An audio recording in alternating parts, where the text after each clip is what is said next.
Dear students, welcome to the class once again. और हम लोग शॉर्ट स्टोरी से जो पहली शॉर्ट स्टोरी हम लोगों की है द गोल्ड वॉच, उसको हम लोग पढ़ रहे हैं। तो पिछले क्लासेस में हम लोगों ने इस कहानी में पढ़ा कि जो इस कहानी का जो मुख्य पात्र है, मेन कैरेक्टर है शंकु, वह रात को अपने कमरे में अंधेरे में लेटा हुआ था और वो अपने जीवन की समस्याओं के बारे में सोच रहा था। और उसकी जो समस्याएं थी वो मुख्य रूप से फाइनेंशियल समस्याएं थी, आर्थिक समस्याएं थी, यानी पैसे की समस्याएं थी। उसने कई लोगों से उधार ले रखा था, कई दुकानों पर उधार उसका बकाया था और उसकी सैलरी बहुत कम थी, एक दिन का 1 रुपये केवल पाता था। इसलिए उसके सामने आर्थिक चुनौतियां थीं, समस्याएं थीं। उसके निराकरण के लिए, इन समस्याओं को दूर करने के लिए उसके मन में ख्याल आया। रात को बैठकर वो सोच रहा था कि उसके फैक्ट्री में, जो ऑफिस में जो इंजीनियर हैं, उनकी एक सोने की घड़ी है। और शंकु सोच रहा था कि दोपहर के समय में, लंच के समय में जब सब लोग चले जाते हैं, तब वो कोशिश करेगा कि उस घड़ी को वो चुरा सके, उठा सके, जिससे कि वो अपने जितने भी उसके ऊपर कर्ज हैं उनको वो चुकता कर सके। और यही सोचते सोचते उसे रात में नींद आ गई। यहाँ तक हम लोगों ने पढ़ लिया है। अब इसके आगे हम लोग आज के क्लास में देखेंगे। पहले हम लोग टेक्स्ट देख लेते हैं। It was morning. What? Are you still asleep? Sanku's wife said, gently shaking his shoulders. It is long after sunrise. Sanku raised his head at once.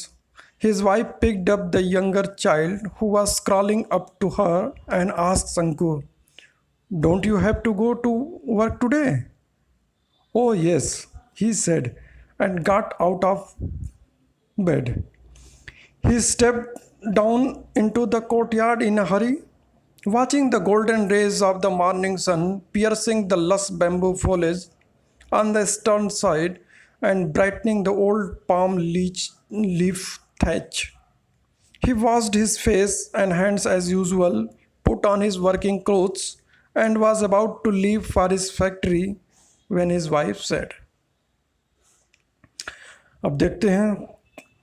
तो कहानी लास्ट क्लास में ख़त्म हुई थी कि अपनी समस्याओं के बारे में सोचते सोचते और उस घड़ी चुराने के आइडिया को सोचते सोचते वो सो गया था। करेक्ट वॉज मॉर्निंग, सुबह हो गई। What are you still sleep? Shanku's wife said gently shaking his shoulders. Shanku की पत्नी उसके पास आई और उसके कंधों पर धीरे से हिलाते हुए, उसके कंधों को हिलाते हुए उसने पूछा, क्या अभी तक सोए हो? It is long after sunrise. उसकी पत्नी ने कहा, तो सुबह हुए बहुत देर हो गया, बहुत देर का सुबह हुआ है, इतना देर तक क्यों सोए हो? Shanku raised his head at once. और शंकु ने जब सुना कि बहुत देर की सुबह हो चुकी है, तुरंत उसने अपना सर उठाया। His wife picked up the younger child who was crawling up to her and asked Shanku. Shanku का जो छोटा लड़का था, वो जो है यहाँ पर है कि crawling up to her. Crawling माने घुटनों के बल जो है चलता हुआ वो अपनी माँ के पास आया। तो शंकु की पत्नी ने उसे गोद में उठा लिया और उसने शंकु से पूछा, don't you have to go to work today? क्या तुम्हें आज काम पर नहीं जाना है? Oh yes, he said and got out of bed. Shanku ने कहा, अरे क्यों नहीं जाना है? और इतना कहकर वो बेड से, जो लेटा हुआ था चटाई पर, अपने चटाई से उठा। He step down into the courtyard in a hurry. और तुरंत वो जल्दी जल्दी उतर कर वो कोर्टयार्ड में, यानी कि वो आंगन में, जल्दीबाजी में अपने आंगन में तुरंत पहुंचा। Watching the golden rays of the morning sun. और जब वो आंगन में पहुंचा तो देखा उसने कि golden rays of the morning sun, सुबह की सूरज की जो सुनहली किरणें थीं, piercing the lush bamboo foliage. Piercing माने छेदते हुए, पार करते हुए, लस बैम्बू फोलेज, बैम्बू माने होता गया बांस, कि बांस के जो घने पत्तों से होते हुए सूरज की सुनहरी किरणें आ रही थीं ऑन द ईस्टर्न साइड, पूर्वी दिशा में। And brightening the old palm leaf thatch. और ये किरणें जो हैं वो पुराने ओल्ड पाम, खजूर के पत्तों से जो छप्पर छाया हुआ था उस पर सूरज की सुनहली किरणें पड़ रही थी। He washed his face and hands as usual, put on his working clothes. उसने जल्दी जल्दी अपना हाथ मुंह धोआ, जैसा कि हमेशा रोज सुबह धुलता है, जल्दी जल्दी धोआ. Put on his working clothes. Put on माने अपना जो वर्किंग क्लोथ, फैक्ट्री में जो ड्रेस पहनता था, वो कपड़े पहनता, उसको तुरंत उसने पहना. And was about to leave for his factory. और अब अबाउट टू लीव मतलब बस जाने ही वाला था इस फैक्ट्री, अभी अपने फैक्ट्री की ओर जाने ही वाला था. व्हेन हिज वाइफ सेड, तभी उसकी पत्नी ने उससे कुछ कहा. Listen, you must buy some ointment for the child. She threw a commanding look at him. Sanku felt that each of the sores on the child's festering body was staring at him in a gruesome way. A moment passed in silence. What sort of ointment? Sanku asked like a fool. Ointment for the sores, continued the wife. You mean you have not seen the sores all over the child's body? Yes. How many paise worth of ointment? At least 13 paise worth. We must apply it for 3 days at least. Sanku began to walk with bent head. Please, she called out in a soft voice. Sanku looked back. She spoke gently. Please bring 2 ripe bananas when you come back in the evening. The baby starts crying at night and I have no milk to give him. पहले इसको देख लेते हैं. तो अब वो जैसे ही office की ओर जाने को हुआ, उसकी पत्नी ने उससे कहा कि लिसन, सुनो. उसकी पत्नी ने, शंकु की पत्नी ने शंकु से कहा, सुनो, you must buy some ointment for the child. कि जब लौटना तो बच्चे के लिए कुछ ऑइंटमेंट लेते आना, मरहम लेते आना, दवा लेते आना उसके घाव के लिए, उसके फोड़ों के लिए. She threw a commanding look at him. और उसने एक कमांडिंग लुक मतलब एक आदेशात्मक लहजे में उसने शंकु से कहा कि लौटते समय बच्चे के लिए मरहम भी लेते आना. Sanku felt that each of the sores on the child's festering body was staring at him in a gruesome way.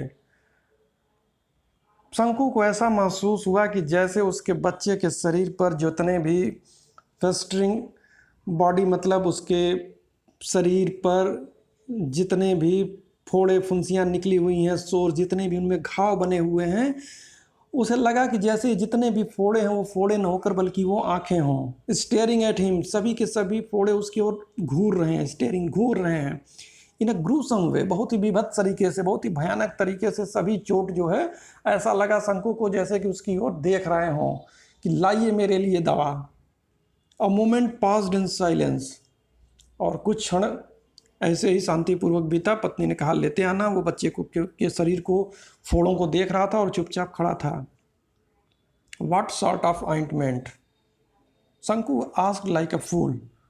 और कुछ देर चुप रहने के बाद शंकु ने एक मूर्खतापूर्ण प्रश्न किया कि व्हाट सॉर्ट ऑफ ऑइंटमेंट, कैसा मरहम?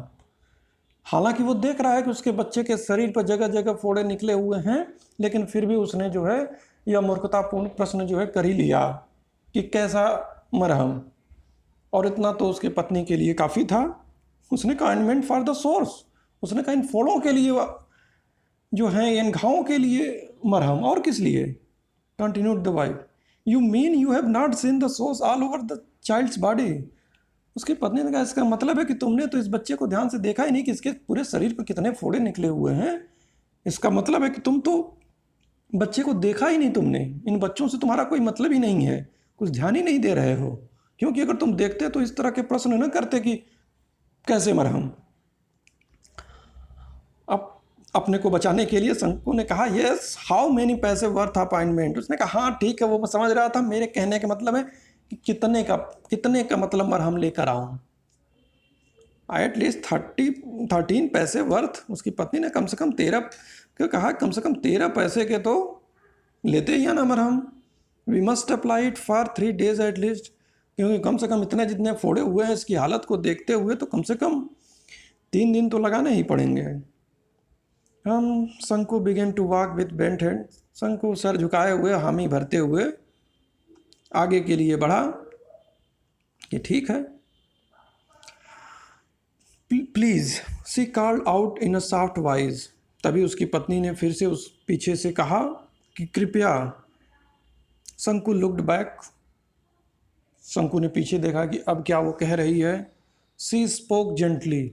इस बार बहुत ही नर्म और मुलायम स्वर में उसने शंकु से कहा कि please bring 2 ripe bananas when you come back in the evening. पत्नी ने कहा कि जब शाम को वापस आना तो कृपया 2 पके हुए जो है केले लेते आना। और कारण उसका उसने क्या बताया। The baby starts crying at night and I have no milk to give him. उसने कहा क्योंकि जब रात होती है तो बच्चे को भूख लग जाती है और भूख के कारण वो बच्चा रोने लगता है और मेरे पास दूध भी नहीं होता है कि मैं उसको रात को दूध देकर चुप करा सकूं। इसलिए कृपा करके अगर 2 बनाना पके हुए लेते आओगे तो कम से कम रात को जब बच्चे को भूख लगेगी वो रोएगा तो मैं उसको कम से कम ये बनाना ही केला ही दे दूंगी। She stood there pulling up her blouse with her left hand. Then Sanku noticed her belly bulging out. Was yet another burden on the way? Sanku was stunned. He cursed himself and with a deep sigh he resumed his walk to the factory. Listen, do not forget, the wife reminded him. Sanku nodded his head and walked on. तो इतना कहने के बाद कि 2 banana लेते आना। She stood there pulling up her blouse with her left hand. उसके बाद वो वहीं खड़े खड़े जो है शंकु की पत्नी अपने लेफ्ट हैंड से अपने बाएं हाथ से अपने ब्लाउज को सही कर रही थी। देन शंकु नोटिस्ड हर बेली बल्गिंग आउट। और तभी जो है शंकु ने नोटिस किया, ध्यान दिया, हर बेली माने उसका पेट, बल्गिंग आउट मतलब बाहर उभरा हुआ है। तभी उसने अपने पत्नी के पेट के उभार को नोटिस किया। पेट के उभार का नोटिस किया मतलब कि उसकी पत्नी फिर से जो है प्रेग्नेंट थी, फिर से उसके पेट में बच्चा था। Was yet another burden on the way. और वो सोच रहा था कि लो क्या एक और बर्डन, एक और जिम्मेदारी, एक और बोझ क्या रास्ते में आ गई है। क्या नहीं कि वो सोच रहा था कि अब तो ये प्रेग्नेंट है तो यानी कि एक और जिम्मेदारी, एक और बोझ जो है अब आने वाला है संसार में। शंकु वाज स्टन्ड। अब तो शंकु एकदम चकित रह गया, एकदम चुपचाप कि ये अब क्या हो गया। ही कर्स्ड हिमसेल्फ।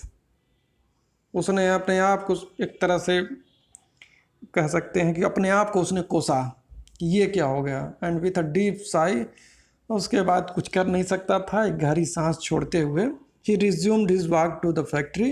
वो फिर से जो है फैक्ट्री जाने के लिए चल पड़ा। Listen, do not forget, the wife reminded him. फिर से जब वो आगे बढ़ा तो पत्नी ने उसको कहा कि सुनो, देखो भूल मत जाना और लौटते समय मरहम और वो बनाना दोनों जरूर लेते आना। शंकु nodded his head and walked on. शंकु ने नोडेड माने सहमत में सर हिलाया, और वॉकड ऑन और फिर वो आगे फैक्ट्री की तरफ बढ़ चला। तो आज के क्लास में हमने देखा कि अभी जो पिछले क्लासेस में हमने उसके कितने उधार वाली समस्याएं देखी कि किसका किसका कर्ज उसके ऊपर है, क्या समस्याएं थीं। आज के क्लास में हमने देखा कि उसके व्यक्तिगत जीवन में जो व्यक्तिगत जो समस्याएं थीं उन समस्याओं के बारे में हमने जाना कि उसके पास बच्चे जो थे उनको भी चोट लगी हुई थी या उनको भी फोड़ा हुआ था, उनकी दवाइयों के लिए भी घर में पैसे नहीं थे, बच्चों के भोजन की दूध के लिए भी पैसे नहीं थे, और नया मेहमान भी उनके घर आने वाला था, एक नया बच्चा भी आने वाला था, उसकी एक और समस्या। तो इस तरह तरह की वो समस्याओं में जो है शंकु फंसा हुआ था। इसलिए शंकु बार बार जो है सोच रहा था कि इन सब समस्याओं से बाहर आने का केवल एक ही विकल्प उसके पास है, वो है कि वो अगर उस घड़ी को उठा लेता है, उस सोने की घड़ी को अगर उठा लेता है तो उस घड़ी को बेचकर वो कम से कम इतने पैसे इकट्ठा कर लेगा कि उसकी कुछ समस्याएं जो हैं वो सॉल्व हो सकें। तो ये कहानी आज यहाँ तक थी। आज की क्लास में बस इतना ही। Okay, good bye.